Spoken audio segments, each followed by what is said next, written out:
Peter Penny here with USA women's players Geetika Kodali and Isani Vaghela after a 9-wicket loss to Thailand here on the third match for USA in Group A at the 2024 ICC Women's T20 World Cup Qualifier. First, I want to start with you, Isani. You've had a decent amount of success on this tour, in spite of the fact that it's been challenging pretty much for the entire squad. You top scored a couple nights ago. You had a good night with the ball as well. And here again, you were out there at the end for USA on a night where it was very challenging for the majority of the squad. And I'm curious what has been working for you personally that has allowed you to have some success on this tour. It's just trusting the process and backing yourself, because you know that we all put in the hard work and it's going to come off for all of us eventually. It's just keep on trusting the process. Just in terms of the 7 months also between tours, after September when you were the leading wicket taker, what were some of the things that you were focusing on to allow you to pick up where you left off and have a bit of momentum into this tour? I've been working on my fitness is a big deal. I've been working on that, especially because in California it's starting to rain, so it's just more working on my fitness because we don't have a lot of games going on, and just working on the small things. Geetika, you had one of the few bright spots as well for the team tonight, taking a wicket on the first ball of the chase. But on the whole, it's been a frustrating tour, and I just wanted to know from your perspective, you've been through a lot of experiences for USA as under-19 World Cup captain. That was obviously a challenging experience. And this tour 2 years ago, you went winless, but this has been challenging in a unique way, and I'm just curious for you, what have you found to be the most challenging aspect of this tour? I think it's been more challenging this tour than it was in the same tour 2 years ago, because we feel like we've really improved. We really went back home and reflected and worked on our skills, and every match it's you have a grip on it and then it's slowly slipping through your hands, so it's been hurting a lot more. But we've been using that to kind of reflect even more and really back ourselves and play as a team out there with leaving all of our heart on the field. And so it's definitely a challenging experience, but I think it's good that it's hurting more, because at one point it'll feel even better when we win. Compared to 2 years ago in particular, so the expectations were much lower. I mean, it was very raw squads. Some of you were coming to these conditions for the very first time 2 years ago, and part of the reason why so many teenagers were picked for that squad was with an eye towards the under-19 World Cup. They wanted to give you as much opportunity as possible to get as much cricket under your belt, and you were obviously going to come back a few months later to play the UAE in an under-19 series, so you were going to get a lot of matches.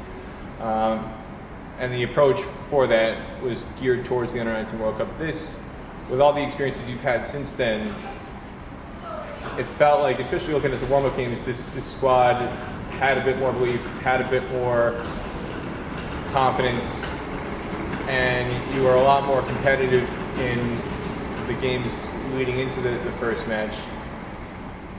But it was a matter of so close, so far away, and I'm just curious if you had been able to get over the line in one of those games against either UAE, Zimbabwe, or the match against Uganda, what do you feel, if anything, it would have done in terms of just giving the team a bit more of a mental hurdle to clear, to know that you can win some of these matches instead of coming up short, and what that would have done in terms of affecting you leading into the Scotland game and today as well? Yeah, I think cricket's really full of ups and downs, and resilience is a really big thing that we've been talking about as a team. And so winning those games in the beginning would have definitely helped with our confidence and just our energy going into the next game. But it's also important to learn how to use the losses to kind of fuel the wins that will come up in the future. Do you feel that the team it's taken a toll on them, those results, and it's affected some of the morale? I mean, I would expect it to affect our morale. If we can walk off a field losing a game and then not really feel anything about it, I think it would really speak to the heart on the team. And so I expect it to hurt, and I expect all of us to go back and reflect on it and talk as a team and come back even stronger. Isani, for you, ask Geetika about challenges and being able to learn from this tour. What do you feel is the number one thing that you've been able to learn and grow from in this tour that you think will help you further your cricket? Looking at the other teams that we face, their fielding is always like on top of it. That's one thing like I personally saw that stood out in all the teams, and like I would take back and work on when I go home. And another thing is like Geets was saying, we like had tough losses back to back, and like our team, we'll have a lot of resilience, and that shows character in our team. What are you hoping to gain out of the final match against Sri Lanka? Just going out there, like trusting the process, going out there, backing ourselves and playing freely. We have like let's show the heart that we have, and just show the passion on the field, and yeah. Just playing freely on that point, Geetika, I just want to finish with you on that. It seems at times that the team is a little bit tense, a little bit tentative, and I don't know if it's because they're just apprehensive because of the losses that is stacked up, and it's clouding some players mentally. They seem to be at times unsure of what to do compared to previous situations where they just have come out and played freely. What do you think it's going to take to make the team play freely against Sri Lanka, considering the fact that you guys have already been eliminated and there's nothing to lose going into that match in the grand scheme of things? Yeah, I think it's definitely always a challenge playing at this level. We really only face this intensity once every 2 years when we come to global qualifiers. And I know that we have been playing in the global qualifiers for a while, but our team is always changing, and we're always having new girls in the squad, just like how Pooja Ganesh debuted today. So I think as the girls rack up more and more experiences, we'll have a better idea of how to tackle all of the challenges that we're facing. I, for one, just started opening the bowling pretty recently for USA, so every game, I think we're all focusing on our roles and going back and reflecting and just seeing what we could do, what we could learn from the teams we're playing against, and eventually one day we'll be the team that's on top. Anything else you want to say about today or the tournament as a whole so far?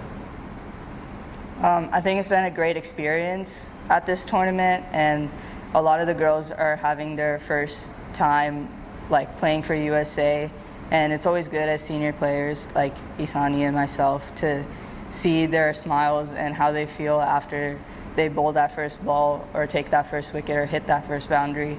So I think it's just important for everyone on our team to kind of keep their hopes up and make sure that they're bouncing back just as hard. Adding on to Geets, it's just all the girls on the team, they show a lot of passion on the field, and just taking that back when we go home, and just remembering at the end of the day it's like just a game, but also taking back the things that we should learn from this tournament. There you have it from Isani Vaghela and Geetika Kodali, USA Women's National Team players. Thanks again.